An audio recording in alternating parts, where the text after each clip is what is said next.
saya berikan waktu untuk Pak Mahfud untuk menanggapi jawaban dari Pak Gibran.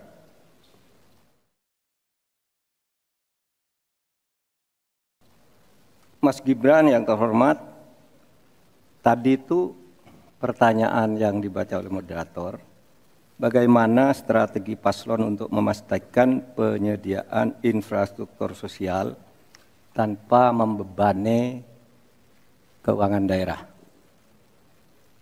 Kayaknya belum terjawab. Tadi yang dijawab tuh infrastruktur fisik semua tuh. Infrastruktur itu kan ya ada infrastruktur sosial, ya itu yang penting. Kemudian regulasi. Bagaimana Anda menyiapkan regulasi sekarang ini agar semua itu bisa berjalan dengan baik? Nah, kalau infrastruktur fisik mungkin sih bisa saja di utak-atik dari APBN, APBD gitu. Ini untuk ini. Tapi masalahnya kita punya problem dengan infrastruktur sosial seperti yang ditanyakan tadi.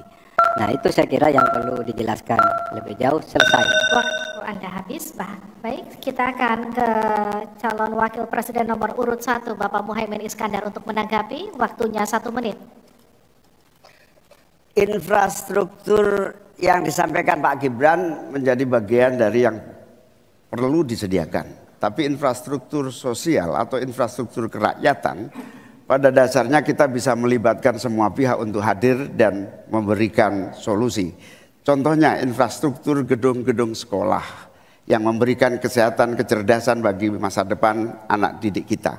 Apa yang bisa kita lakukan? Misalnya kita bebaskan pajak buat seluruh penyelenggara pendidikan supaya fiskalnya terpenuhi, supaya pendidikan bisa terjangkau, sehingga semua bentuk pendidikan, semua bentuk yang berkaitan dengan pencerdasan kehidupan masyarakat kotanya, maka dibebaskan pajaknya. Ini seperti yang sudah dilakukan di Jakarta, yang ini bisa kita tarik ke tingkat nasional. Infrastruktur sosial tercipta dengan pemerintah memberi fasilitas yang memadai.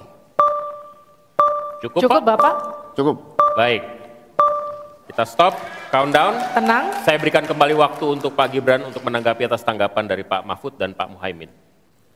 Baik, terima kasih. Mungkin Prof. Mahfud dan Gus Muhaimin kurang paham dengan apa yang sudah saya paparkan. Saya tadi juga bicara masalah infrastruktur sosial, stunting itu loh Pak. Ya, tapi nggak apa-apa, saya perjelas lagi. Kita punya program makan siang gratis. Banyak yang nyinyir, tapi sekali lagi Pak, program makan siang gratis ini adalah investasi menuju Indonesia emas.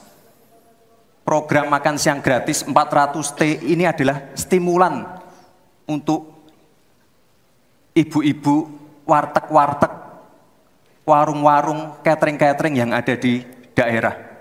Bayangkan 400T mengucur ke daerah-daerah. Semua ibu-ibu ikut memasak makan siang untuk anak-anak kita.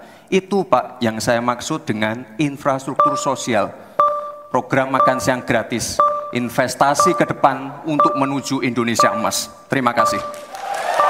Tenang. Baik, kita masih akan lanjut. Harap tenang, kita akan lanjutkan.